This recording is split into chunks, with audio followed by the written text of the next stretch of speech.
fingers and toes, there are a lot of similarities, a lot of differences, but a lot of similarities too. So some of the things are going to be, kind of short lecture on those things, because just like in the hands, we've got individual phalanx, and they pretty much follow the hand, except they're exactly backwards, the big toes on the lateral side. So there's going to be some similarities. On the medial side, there's going to be some similarities. There's going to be some differences, but we're not going to spend as much time on like the joint spaces and things like that, because they follow the same rules as the upper extremity. Okay, so our projections for the toes, and those will be in the recording later, but the projections for the toes they seemed a little bit confusing to me when I was a student. We've got two different words for the projections that we usually use for the toes and the foot, and that is AP. So the top of the foot is the anterior portion, the bottom of the foot is posterior portion. But the top of the foot is also the dorsal portion, which, just like dorsal fin, is on the back of a dolphin or a shark or something like that. So it seems a little bit contradictory. So it's dorsal plantar, the plantar portion of the foot's the part you plant on the ground whenever you're walking or, getting ready to run or whatever.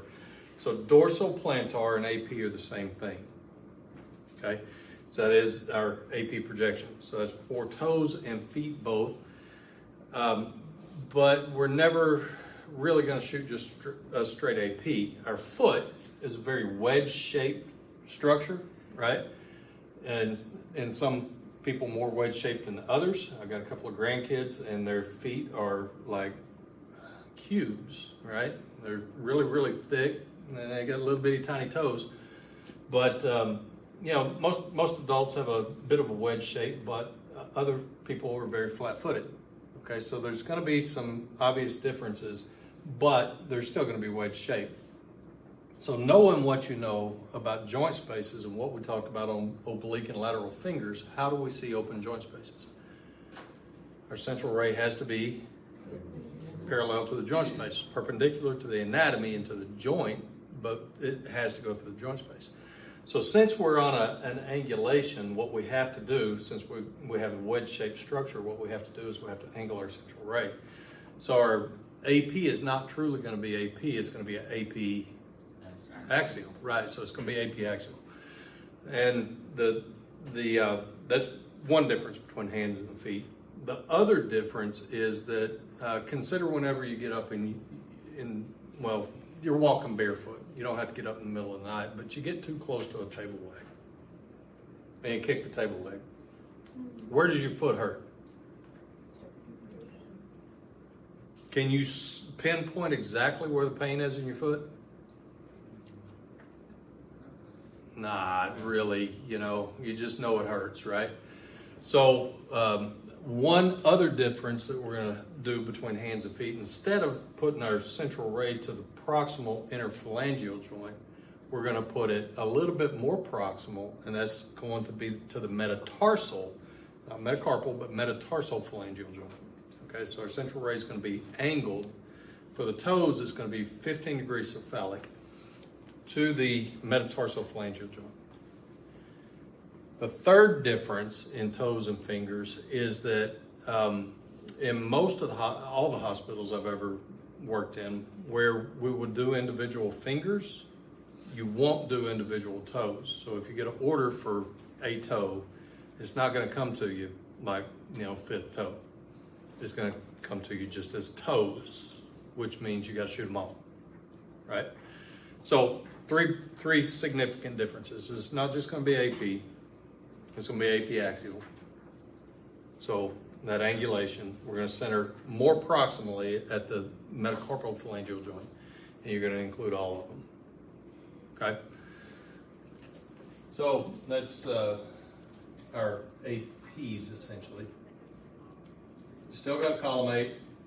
You can use, instead of a 15 degree cephalic angulation, if you can find one of those little wedge sponges, you can use that, and then you can angle perpendicularly. As perpendicular to the table, it still accomplishes the same thing.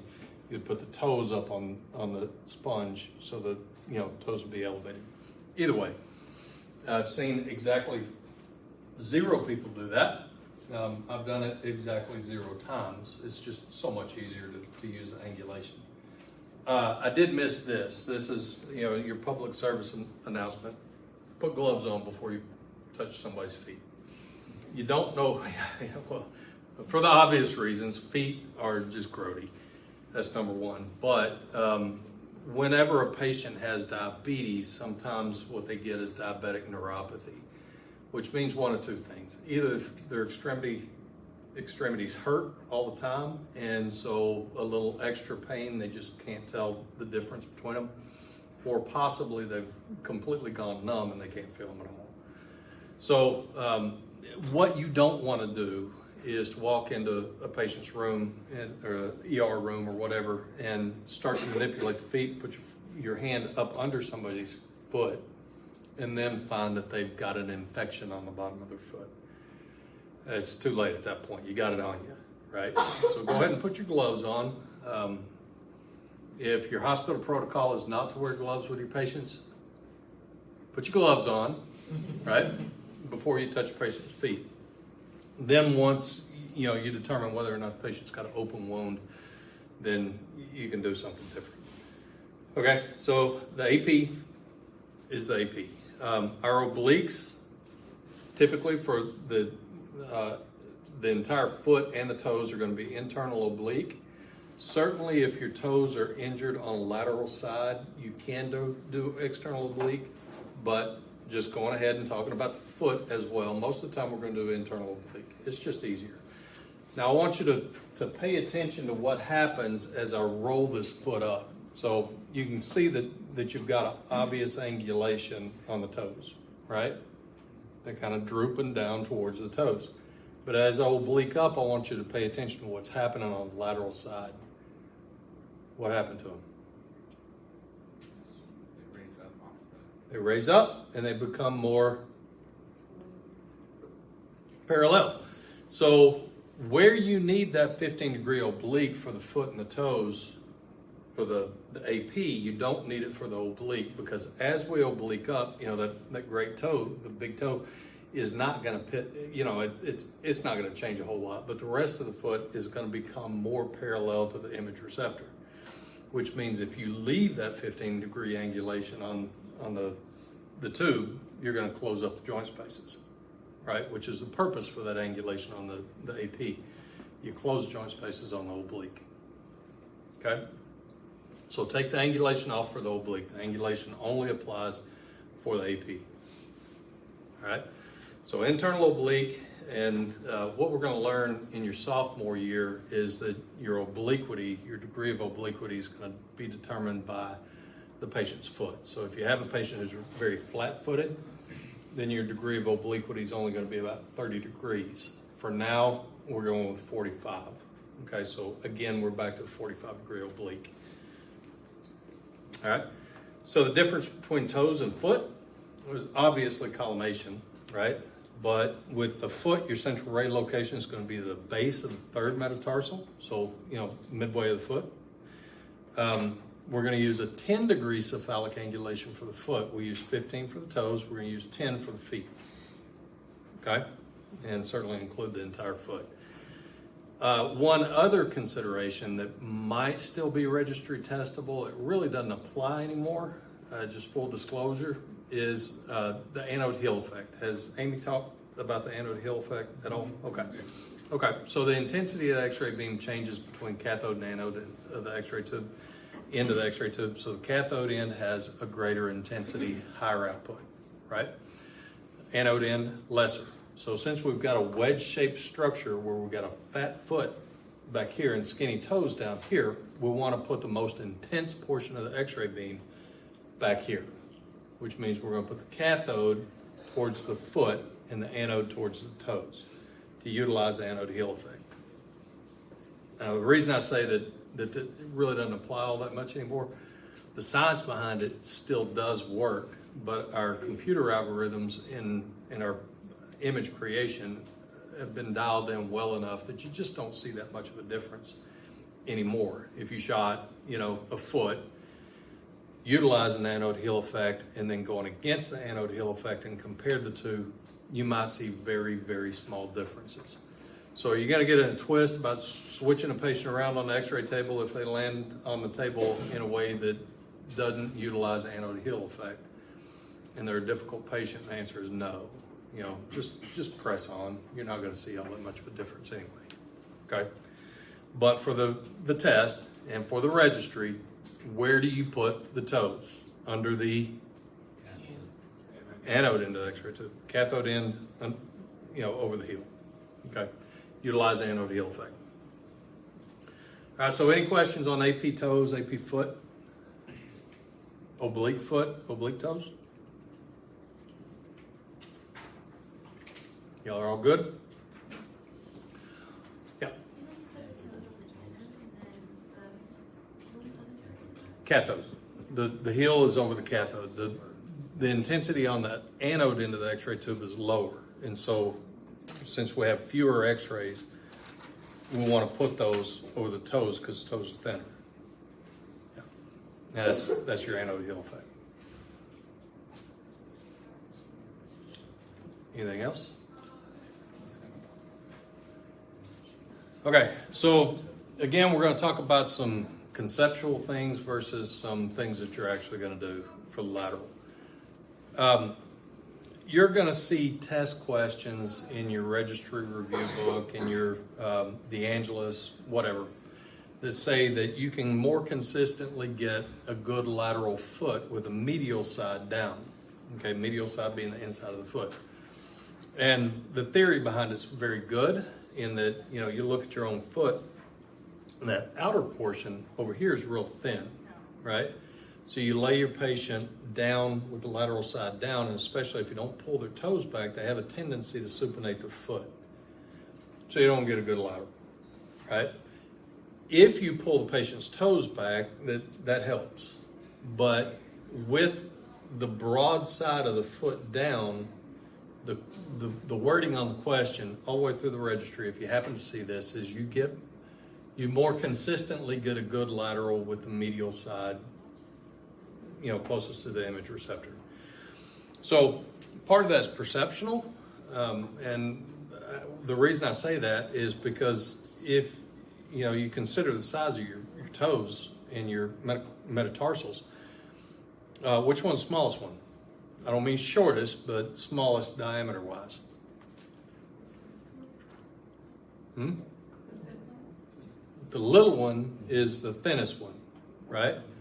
So if we shoot with the lateral side down, the fattest bone is going to be most magnified, right? So naturally it's going to appear, fatter, right? As opposed to if you put the medial side down, now the fattest bone is going to be least magnified and it appears to be a better lateral. Okay, so it's a little bit perceptional, but it also has, good reasoning to it. The broad side down prevents you from that supination that I was talking about before. But most of the time you're going to shoot, with the lateral side down. If you will dorsiflex the patient's foot, that means pull it back towards the tib fib until it's at a 90-degree angle, so it's like that, then it takes away, in most cases, most of that supination, and you just don't have a problem with it. A lot easier to have the patient laying on their side, the side that's actually injured, right? It's easier to lay the patient on that side than to have them, I don't even know how you get in this position. It'd be tough. It'd be harder. I don't know that it'd be tough, but it'd be harder. It'd just be more difficult. So you're going to shoot. This would be a medial lateral projection most of the time. Lateral medial more consistently gets a good lateral. Okay, so just hang on to that little nugget all the way through the registry. After the registry, you can flush it. The one place that you might actually use that is that if you're doing extremity work, lower extremity work, a lot of it you can do with a patient. If the patient comes to you in a wheelchair, you don't have to get them out of the wheelchair. You can put the image receptor on the floor and have the patient step on it and not stand up on it, but put their foot on it, make your AP, put it on a stool, do your oblique and your lateral, right? But your lateral, you might not be able to get the patient all the way up into a lateral, so you may have to shoot cross table, right? In that case, you might actually have the image receptor here and shoot lateral medial. So in that way, it may be applicable. Okay. Any questions on those? Let's see if I can find a good oblique. Oh, some fractures. Let's just talk about fractures real quick. Very common fracture that might be an incidental finding. It's not really incidental finding. Incidental finding means that the patient has a condition that has nothing to do with their injury, is kind of what an incidental finding is. This is a typical fracture, and it can occur with injury to the foot, but it can also occur with injury to the ankle. So I've probably seen more Jones fractures. It's a fracture of the fifth metatarsal all the way up here, that kind of tubercle right there. It just snaps off. So I've probably seen more of those on ankle fracture than what I have on actual foot fractures. So it occurs, it happens. Okay. So I want to see if, there we go, a good oblique. Okay, so 45-degree oblique, what it does is it gives us a joint all the way around the cuboid. That's what we're looking at right there. So just like in the wrist, in the hand, as well, really the wrist, what we see on the oblique is the joint space all the way around the scaphoid, right? Which is the bone on the lateral side of the wrist, right? So kind of the same thing on the oblique of the foot. But it's oblique of the foot, not oblique of the ankle. These things right here, those sesamoid bones that we were talking about a couple of weeks ago, you remember talking about those? Okay, so sometimes you'll have a patient that will fracture one of those. And it's usually athletes. Ever heard of turf toe? Nobody's heard of turf toe? No? So turf toe involves the fracture of one of those sesamoid bones. In a lot of cases, what it requires is removal of one of the fragments. Very painful. Dancers, anybody in a profession that has a high impact where their feet hit the ground very hard over and over again could fracture one of those bones. And that is not the same thing. That's a chip fracture on the lateral side of the toe. Okay. Any questions on any of that?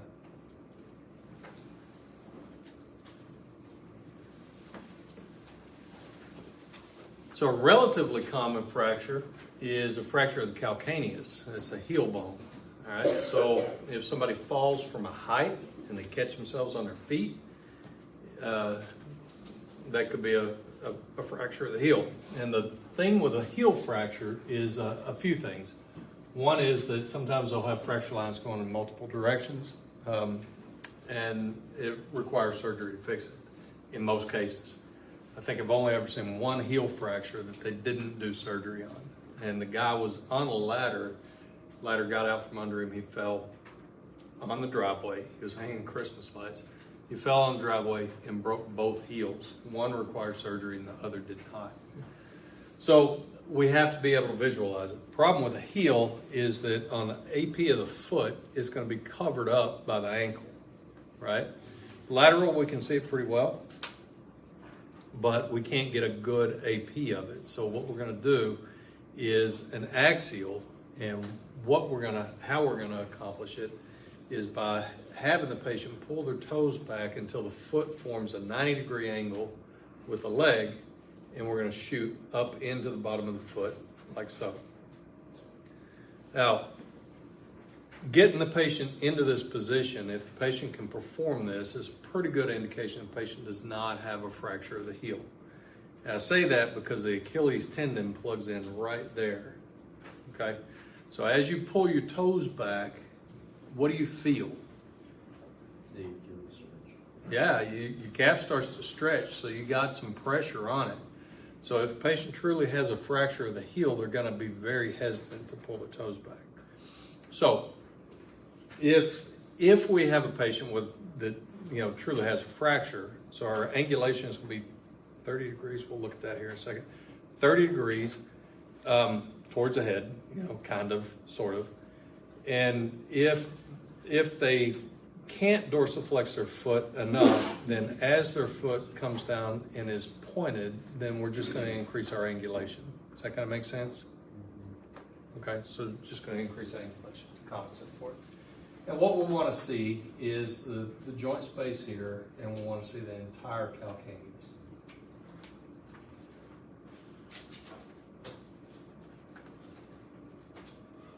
There we go. We have the angulation in here. You said it's 30 degrees? I'm pretty sure it's 30 degrees. Somebody with a Merrill's correct me on that if I'm wrong.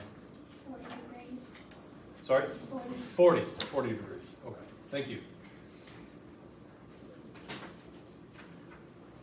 All right, so I'm just going to go ahead and cover lateral calcaneus and lateral ankle.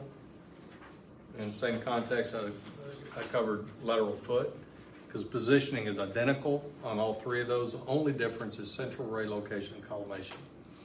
Okay, so the same things apply. Lateral side down is what you're going to do. Medial side down, you might get a better one on all three of those.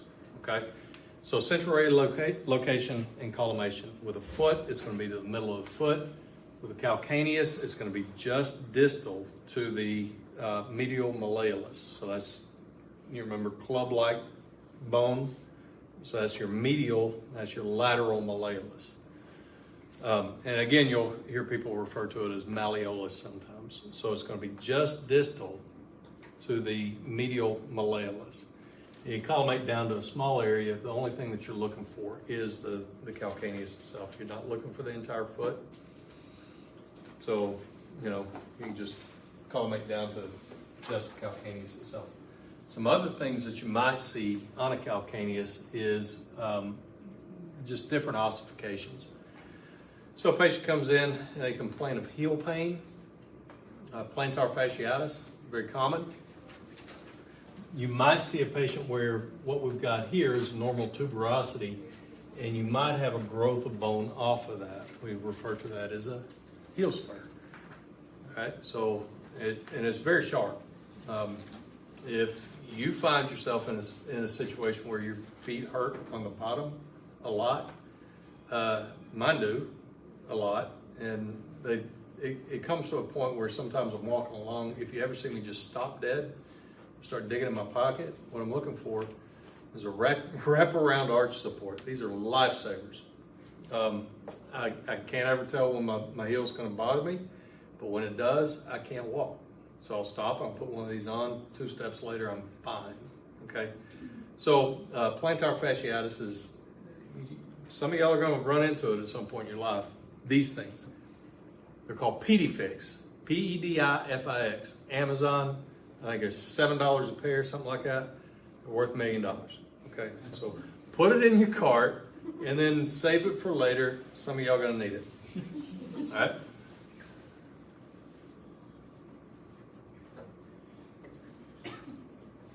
Okay, so ankle. Very common fractures, and your fractures in the ankles can come at you from a lot of different directions. Some of the fractures of the ankle, technically they're fractures of the ankle with no fractures at all, okay?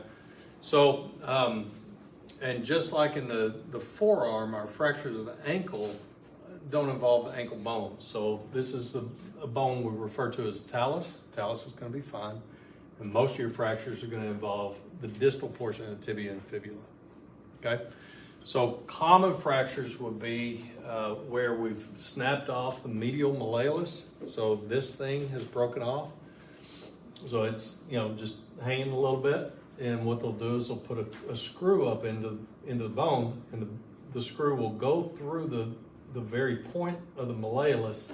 It'll go up into just the middle of the bone, probably not to the cortex. You remember talking about the different types of screws? Looks like a wood screw. It's a cancellous screw. Other fractures might involve just the lateral side, probably a little bit proximal to the lateral malleolus on the fibula rather. That's going to require a plate with some screws that go across the plate. Sometimes we'll break both of them, and that's what they refer to as a bimalleolar fracture. And what you've got in your tib fib is you've got, the bones themselves, they're very parallel to each other. And unlike in the forearm, where we want a lot of motion, we don't want that in the tib fib. So for that ankle joint to be firm and solid, what we need those two bones to be is more rigid and almost like they're fused.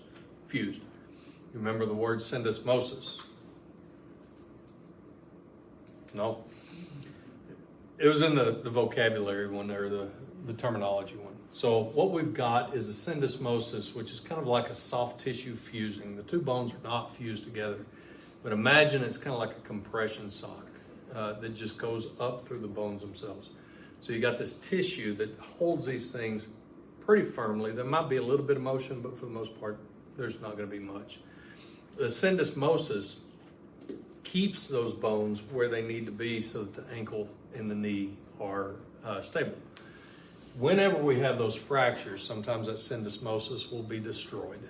And that's when we have, plates, a plate over here, probably have a screw in the medial malleolus. We have a plate on the outside of the fibula, screws through the fibula, and then we'll have one or two that go all the way across. So what they're trying to do is reestablish syndesmosis. So remember I said that sometimes you can have a fracture and there's no fracture in the ankle? Okay. So we're going to get into positioning here in a minute, but this needs to be discussed. The most unstable fractures of probably any fractures that I've ever seen were what they refer to as a Masseneau fracture. It's a French spelling, so it has a lot of extra letters. I'm not even going to try to spell it for you. Masseneau fracture. And what a Masseneau fracture is a fracture. It's a clinical fracture of the ankle. But what happens is that syndesmosis is destroyed. Anybody ever really twisted their ankle bad and got bruising all the way up the leg? Okay, a couple, all right. So what happened is you started, really damaging that tissue. You probably roll your ankles real easy now, right? Yeah. My loving son calls me hinge foot. What happens in that is that syndesmosis is destroyed all the way up, and the fracture is actually on the proximal portion of the fibula, okay? Highly unstable fractures. I mean, to the point that you walk into, you get an ankle, an order for an ankle, you walk into the patient's room, and you pick the leg up, and most of your ankle fractures, even though they're broken, they're fairly stable. They can't walk on it, they can't stand on it, but you can pick the leg up and everything comes as a unit. These things do not, all right? So you pick the leg up and the foot stays on the stretcher. You can hear it, you can see it, and you can feel it dislocate immediately. So now you've got something different going on. You've got an ankle fracture, certainly got an ankle fracture, but you've got something else going on. So we'll talk about that here in a minute. So those common fractures of the ankle, and I think I've got some images in there as well. So let's talk about positioning if the patient can accomplish it. So what we're going to want to do if the patient can accomplish it is we're going to want to dorsiflex the toes, dorsiflex the foot to 90 degrees. The purpose for the dorsiflexion here, though, is different from in the lateral. In this case, notice where the heel is in relationship to the ankle. Okay? So we're looking at the ankle. We want to see the ankle joint, right? We want to be able to see all the way around the ankle joint to a degree. We're going to have some superimposition over on the lateral side. We're going to deal with that here in a minute. But if my ankle is here and my heel is there, what's going to be in the ankle joint on my x-ray? The heel, right? So what we need to do is dorsiflex the heel to 90 degrees. Now sometimes you're going to get a patient, you got to order for an ankle x-ray, and there's nothing the matter with that ankle. And you say, can you pull your toes back a little bit? And they go, pow, like that, okay? You don't want to go beyond 90 degrees because then you can get the toes in the ankle joint. It's got to be 90 degrees. Dorsiflex the toes 90 degrees. Now you're going to, let's see, 90 degrees, and your malleoli, okay, let's see, I don't want to misstate this. Your malleoli are not going to be parallel to the image receptor, okay? Don't try to get your malleoli parallel to the image receptor. We've got something else for that here in a minute. So dorsiflex foot, point the toes straight up at the sky for your AP. Okay, dorsiflex foot to keep the heel out of the joint space. Don't over dorsiflex the foot to keep the toes out as well. Central ray to the mid-malleolar area, right in the middle of the ankle. Most of your fractures are going to involve the lower third of the tib fib, right? So open up your collimation enough just to give you that. It's your AP. We have two obliques, both of which are going to be internal obliques. Okay? So with the first internal oblique, it's just going to be a straight 45-degree angle. What we get with that is you see the superimposition over the distal, between the distal portion of the tibia and fibula. With a 45-degree oblique, we should be able to separate those two. There it goes. 45-degree oblique, we should be able to separate those two. So if what we're looking for is the distal portion of the fibula without superimposition over either the talus or the distal portion of the tibia, we're going to internally rotate to 45 degrees. Okay? So no superimposition between the tibia and the fibula, 45 degrees. If, though, what we're looking for, and that's what we're looking at here, see the superimposition is completely gone. If, though, what we're looking for is the mortise joint, that's this joint here, all the way around the talus, then our degree of angulation is going to be more subtle. It's going to be 15, 20 degrees, still internal oblique. All right, so 45-degree oblique gives us this. 15, 20-degree oblique gives us this. We still have superimposition here, right? So we didn't get rid of that superimposition. You can't have both in one image. We still have a little superimposition here, but we see the mortise joint all the way around. Still internal oblique, both internal oblique, 15, 20 degrees for the mortise joint, 45 if we want to see the lateral malleolus. Okay? Most of the time your routine is going to be 45 degrees. Once in a while somebody will ask for the mortise joint, shallow oblique.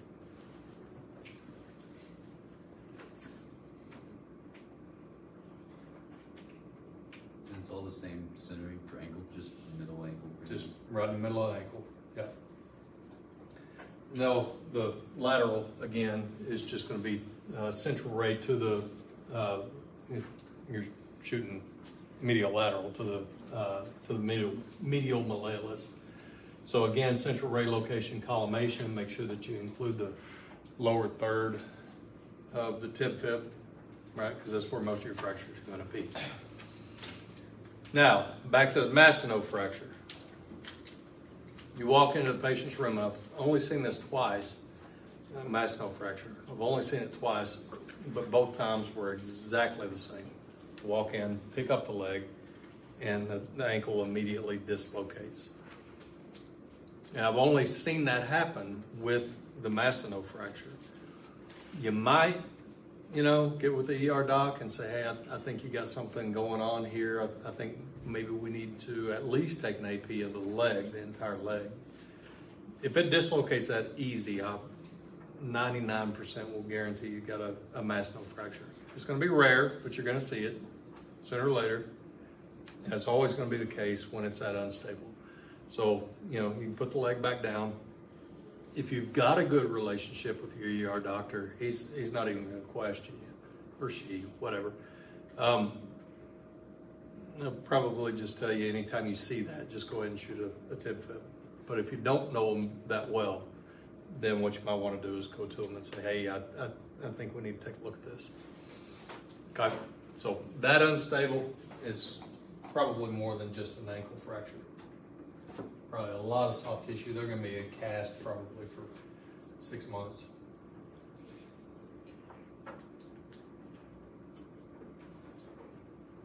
Okay. So again, just fractures. I think I might have mentioned this before.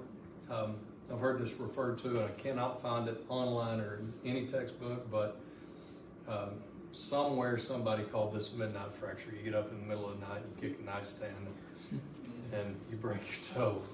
So, you know, your toe's pointing in a different direction, probably pretty good chance you broke it. That would be your turf toe, broken sesamoid bone. So some fractures are just nasty. Probably the worst and ugliest ankle fracture was something similar to this. It was a plane crash. And it was a low impact plane crash. Both of the people in the plane survived. But let's say you're driving down the road, somebody pulls out in front of you. What do you do? And what's your first instinct? Slam on the brakes, brace yourself, you know, steering wheel, both feet on the floorboard, mashing yourself, right? So what the fracture type that we're kind of getting into here are high impact collisions. So this particular fracture, I'm trying to remember exactly what the mechanism was. But they called it an aviator's fracture. And what I want to say is that what happened was kind of like a impacted fracture, only the bone didn't slide into itself. What happened was that because of the impact, the tibia went straight through the talus and the calcaneus. Okay, just nasty. And it was obviously a compound fracture. And we worked on this guy in surgery for probably 4, 5, 6 hours. And he came back, you know, it was ongoing surgeries. But this is just nasty. You can see the talus is kind of tilted. Again, you know, what we have here is comminuted fracture of the distal portion of the tibia, or fibula rather, and we've got a little fracture there as well. So we've got plates and screws. I guess the syndesmosis was okay. This actually, you know, you don't just have two fractured or two malleoli. This is posterior malleolus, and this is a Massenet fracture with you know, the complication of posterior malleolus. But that's where the true fracture, the damage is, and really the true damage is that syndesmosis is destroyed all the way up. Okay. How are we doing on time? 12:22. 22? Okay. So we can do tib fib, because kind of like forearm tib fib, there's not a whole lot to it. As far as imaging goes, there's a lot to it as far as what can go wrong. Again, this is long bone. The skin on the front, the anterior portion is very thin compared to most of the rest of your body. So make sure that you support proximal and distal. In a lot of cases, this is where we're going to have some bayonet fractures, spiral fractures, and things like that. So don't, be real careful with it so you don't complicate matters. And sometimes what you'll see with tib fib fractures is that you can't possibly get a good AP in the lateral. It's just not possible because the knee is sticking straight up and the foot is over that way or over this way. All right, so what you're not going to do is manipulate the fracture. So what you're going to do is you're going to shoot if it's obviously broken, and tib fib fractures are almost always going to be obvious, unless they're distal, ankle fractures. So what you're going to do is you're going to gently pick it up, put the image receptor underneath it, and shoot it exactly as it is, and then you're going to shoot cross table lateral. Okay. just to keep from manipulating, the fracture. So what that might mean is that you get an AP of the knee and a lateral of the foot and the ankle, okay? And that's okay. And then you're gonna get a lateral of the knee and an AP of the foot and ankle, and that's okay as well. So what you also want to be careful of or be aware of is divergence of the central ray and how that's gonna affect the magnification and the projected length of the tib fib. If you have an image receptor that's exactly as long as a tib fib, you're not going to get the entire tib fib on the image receptor because the divergence of the central ray is going to magnify and project the distal portion further distal and the proximal portion more proximal, right? So what you need to have is an image receptor that will reach about 1.5 inches beyond in each direction, okay? So what if you have somebody who's real tall and you only have one size image receptor? Do you do like the transfers, like corner to corner? Corner to corner, exactly. Catty corner to corner. You can buy yourself a couple of extra inches in doing so. So instead of putting it lengthwise on the image receptor, what you would do is go from one corner to the other, okay? So your 2 rules for grid use, right? You have 2, has Amy been through that yet? No? Okay. So this is a little primer for that. So grids, anytime that we have a thick anatomy, we create a lot of scatter radiation and we have to clean that scatter up before it reaches the image receptor. We do have some software in the computer system, and it's what we refer to as virtual grid. If you're using a traditional grid, there are 2 rules for grid use.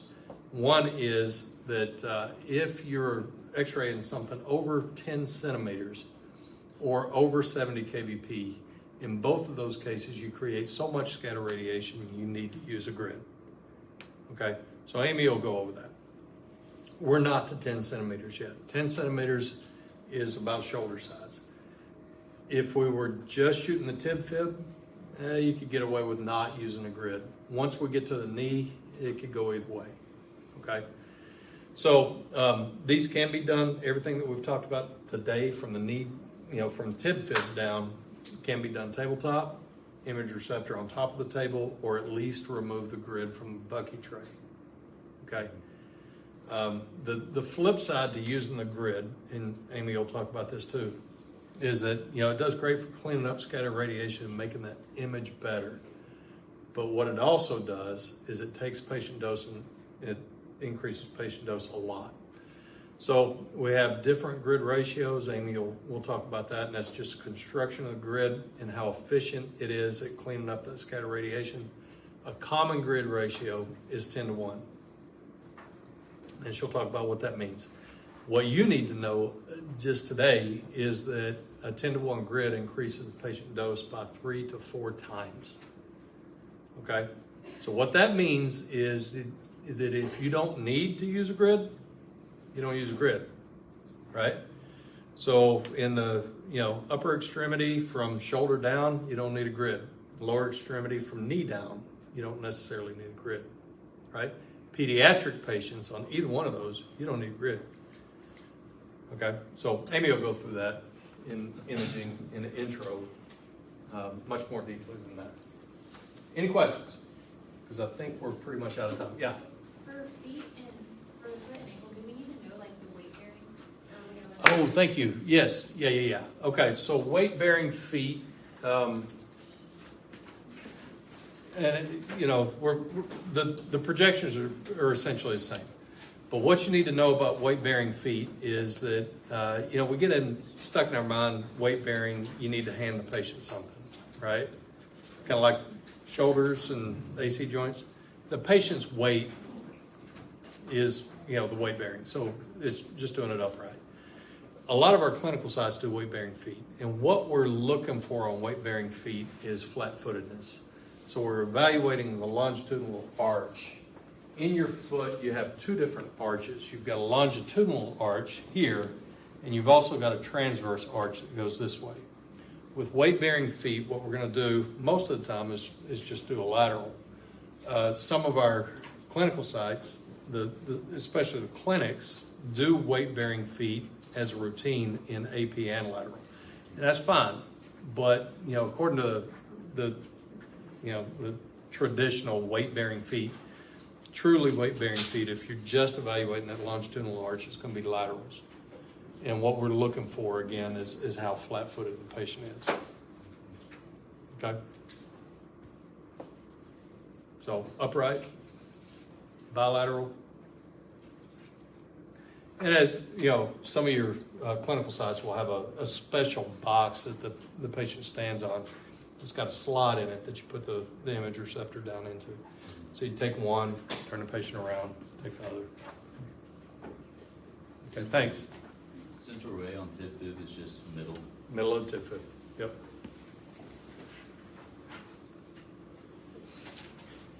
Anything